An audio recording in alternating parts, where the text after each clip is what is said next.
Quem foi Jesus, né? Como é que você define o sol? Como é que você define o ar? Como é que você define a água? Se você for usar uma definição científica, é o aglomerado de átomos que se juntam, criando moléculas que resultam num determinado estado.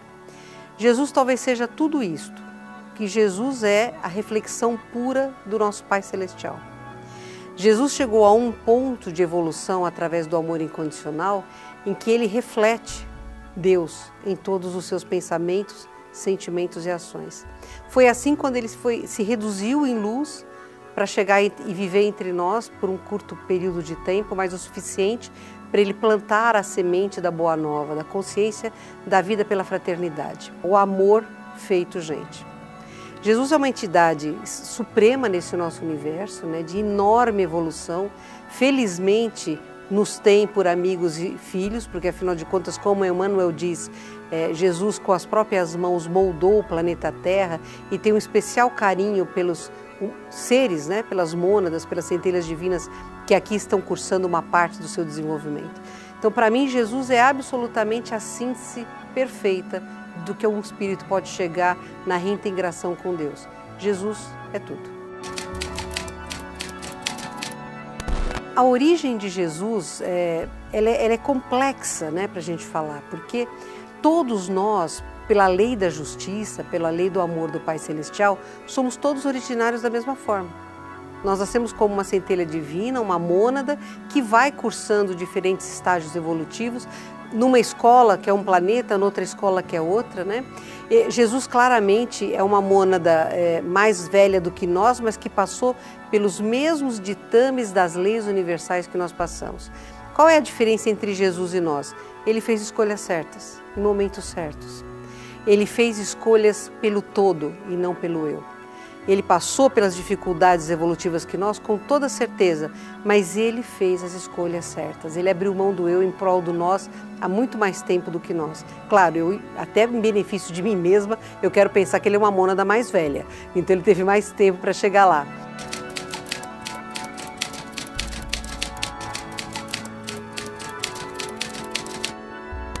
Falar sobre Jesus não dá para a gente pensar nele como um ser que abrigue um corpo físico, por mais etéreo que seja este corpo.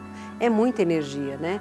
A gente sabe que para ele vir encarnar, não reencarnar, mas encarnar na Terra, porque houve só uma passagem dele por aqui, ele teve que se reduzir durante um número incontável de anos para que ele pudesse projetar-se dentro de um corpo mais denso, ainda que especial, com uma genética totalmente avançada para o homem daquela época, avançada para o homem desta época, que suportasse, ainda que por poucas dezenas de anos, o quantum energético deste espírito. Então, imagina um sol maior que o nosso, tá? O nosso sol é pequeno perto de Jesus.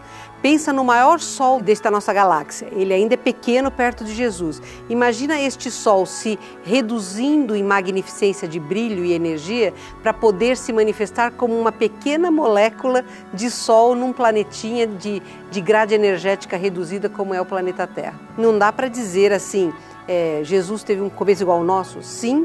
Uma trajetória igual à nossa? Não, porque ele fez escolhas diferentes, mas hoje ele é uma energia perfeita e pura que sustenta a vida numa galáxia inteira. Então não dá para dizer Jesus é uma entidade, não, Jesus é uma consciência absolutamente amorosa, presente, cuidadosa, que está em cada subpartícula atômica de nós, que somos seus filhos, se manifestando através de nós, através da nossa consciência, quando nós permitimos isso. Eu creio que quando uma pessoa tem um ato de misericórdia, de amor, de benevolência, de fraternidade, ela reflete Deus. E o nosso intermediário para Deus é Jesus. Então, nesses momentos, nós refletimos o nosso querido Mestre. A proposta de Jesus é criar o caminho para a felicidade. E o caminho para a felicidade é só através da fraternidade. Então, quando pega uma raça como a nossa, que demora muito para acordar para a verdade, é mais fácil você transformá-la de dentro para fora. Imagina uma bomba atômica de altíssima megatonagem. Ela não provoca aquele spread de energia? Então, aí, o efeito quando Jesus vivificou o ovo, que estava na trompa de Maria, o planeta Terra sofreu este impacto em forma de spread de energia de amor.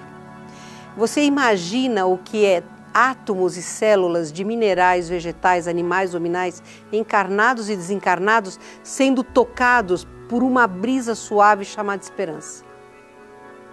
Este momento sagrado que esta humanidade conheceu é o que Jesus é. Nada supera isto. Perceba o amor desta criatura, a energia desta criatura, que o simples fato dele vivificar a matéria, através da qual ele se manifestaria, provocou uma cura da grade energética planetária tão ofendida por civilizações anteriores que tinham quase destruído o nosso planeta. Imagina o que significou a chegada dele para espíritos que estavam na erraticidade, que de repente se viram à luz e sentiram em si o ensejo de progredirem. Imagina o que significou esse momento para espíritos de luz que lutavam com uma psicosfera densa, acanhada, medíocre e que se sentiram bafejados pelo mais lindo dos sóis. Imagina o que significou isso para os espíritos que estavam no umbral grosso, presos dos seus medos, que se travestem de ódio e necessidade de poder, que tiveram a quebra destes templos doentes, onde eles escondem o próprio coração e que de repente, num segundo, puderam ser tocados pela misericórdia divina. Isto é Jesus.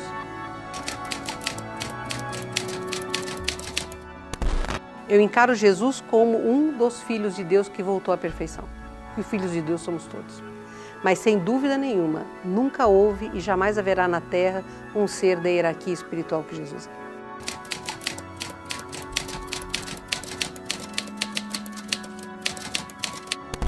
Quando Jesus nos trouxe a lei da fraternidade, exemplificando, Jesus é um espírito tão perfeito que eu não acredito que nenhuma palavra ou ato dele tenha sido sem querer.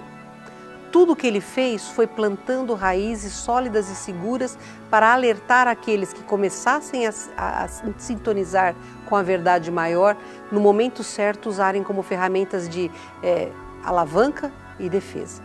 Infelizmente, como nós somos ainda muito pequenos a nível evolutivo, somos crianças cósmicas, a gente tem uma necessidade de manipular a verdade para o tamanho da verdade que a gente compreende.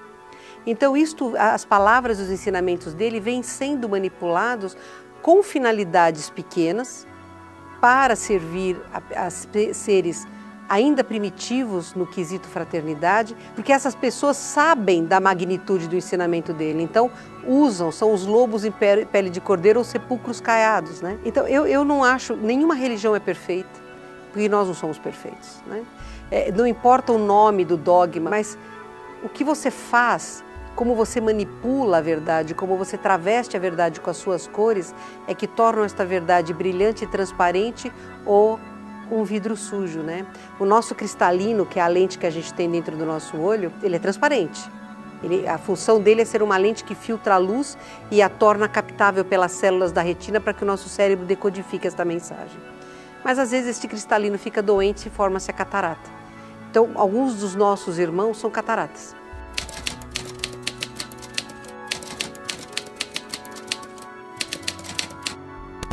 Muitas das coisas que Jesus fez, falou e ensinou não foi retratada nos evangelhos oficiais. Porque quando foi compilada a Bíblia, foi propositadamente feita uma Bíblia para criar a imagem de um Jesus fraco, depressivo, amoroso, maravilhoso, mas que trazia uma imagem de dor e depressão muito forte. Por quê? Porque é muito mais fácil você comandar pessoas pela dor, vitimizadas, do que pela expansão do amor. O amor expande, a dor fecha, a dor implode, Então imagina assim, são santos os cristãos. Quais são os cristãos que são santos? Os apedrejados, os esquartejados, os crucificados, os queimados, os comidos por animais, esses santificam, Então a imagem da dor, ela foi passada como símbolo do cristianismo. Quando foi que Jesus falou da dor? Jesus falou muito claro: eu sou o último cordeiro a ser sacrificado.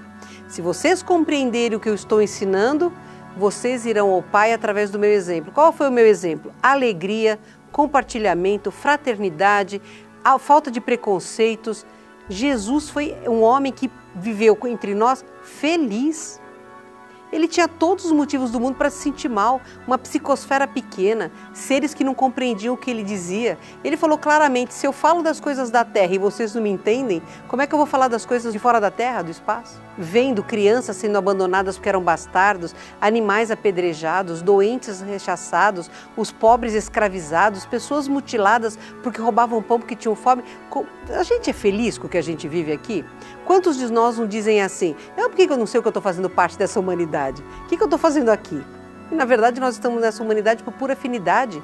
E ele veio para o meio dessa humanidade por puro amor. A diferença é radical.